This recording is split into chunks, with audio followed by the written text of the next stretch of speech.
Hello everyone, welcome back to my channel. Before starting the video, please subscribe and keep watching for more details videos.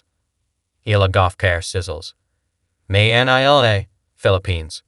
Alex Eala and Coco Gauff got off to a flying start in their first team-up, drubbing Alexandra Panova of Russia and Fanny Stoller of Hungary 6-3, 6-1 in the Italian Open women's doubles round of 64 yesterday in Rome.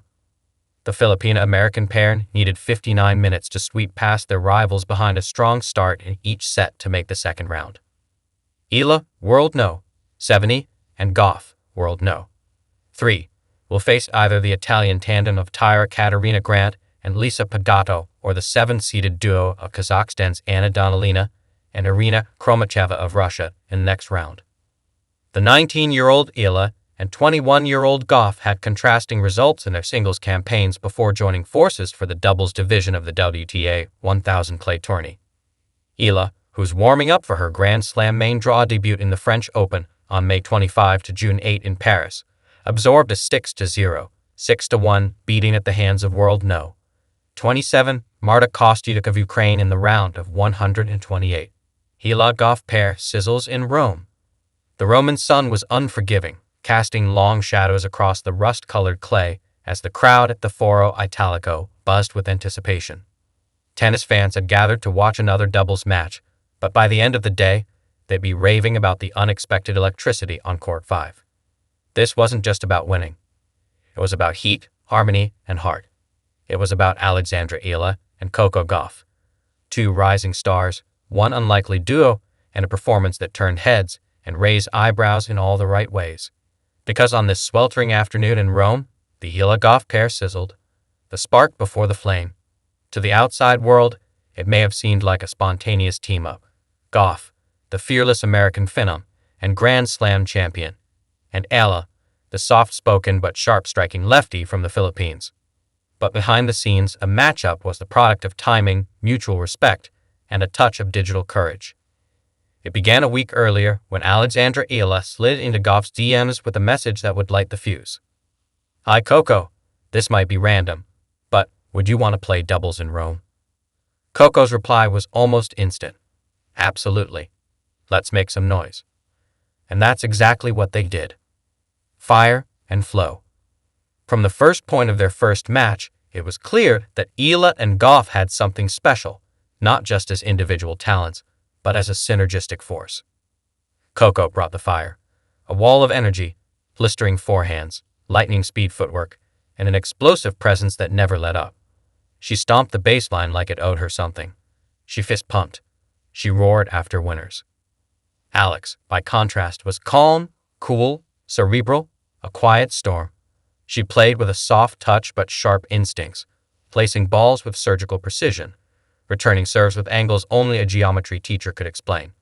Where Coco stormed the net, Alex carved cross-court dinks with the grace of a sculptor. They didn't play the same. They played together. And when they moved in unison, one lunging for a volley, the other anticipating the counter, it was like watching synchronized chaos. Beautiful, wild, controlled. By the second match, fans were chanting their names. By the third, journalists were scribbling columns. The hottest new doubles team on the tour. Youth, chemistry, swagger. The Gauff-Eala effect. A Rome crowd falls in love. Tennis fans in Rome are known for being passionate and poetic. They don't just cheer for shots. They swoon for stories. And what Eala and Gauff offered was a tale of contrast and connection. One from Florida, where she learned to serve in the heat of the American spotlight. The other from Manila, where courts were humble, the odds steep, but the dream relentless. Together, they were more than a team. They were symbolic of global tennis unity, of young women breaking molds, of sportsmanship that transcends borders and accents. When Eala hit a clean passing shot down the line to save breakpoint in the quarterfinals, half the crowd leaped to their feet. When Gauff returned serve with a swinging forehand that clipped the baseline to end the set, the rest followed. By the time they fist-bumped and grinned at each other, just teenagers with the poise of veterans, the applause was thunderous. Not because they were flawless, but because they were real. Behind the scenes, friendship found. Back in the locker room, they weren't talking tactics. They were trading playlists. "Wait, you don't listen to Afrobeats. Coco teased, handing Alex one of her earbuds. Not until today, Alex said with a laugh. They shared bananas between matches, talked about school, joked about jet lag and bad line calls. It wasn't forced. It wasn't polished for social media. It was natural. I didn't know what to expect when I messaged her. Eala admitted to a reporter later. I thought maybe she'd say no, but she's been amazing. Gauff beamed when asked about their connection. Alex is the chill I didn't know I needed, she said. She's like the ice to my fire. And the way they played. Steam. Rome was only the beginning. They didn't win the title that week. Not yet. They made it to the semifinals, losing a tight 3-set battle to the top seeds. But that didn't matter. What mattered was the statement they'd made. That fun and firepower could go hand in hand. That a chance VM could become a world-class partnership. That two young women from opposite sides of the globe could meet on clay and set it ablaze. After the match, Coco posted a photo, the two of them mid-laugh on court, rackets in one hand, the Roman sunset glowing behind them. Caption: Sizzling in Rome, not the end, just the beginning. #Tinge. Alex reshared it with a single word: Grazi. The world takes notice. The tennis world, once skeptical, now buzzed with possibilities.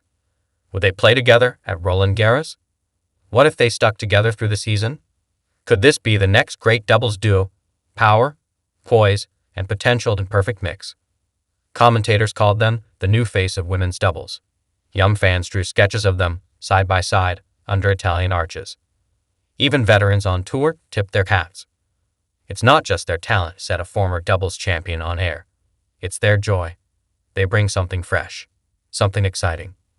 And in an age of analytics and pressure, sometimes joy is what sizzles most. The afterglow. Their Rome run was done, but the embers still glowed. In hotel rooms, in practice courts, in highlight reels looped across the world, the Eala Gauff pair lived on. Because sometimes tennis isn't about legacy or history. Sometimes it's just two young women daring to slide into the DMs, step onto the clay, and light up a city with their belief, their bond, and their brilliance. And if Rome was any indication, the fire's only getting started.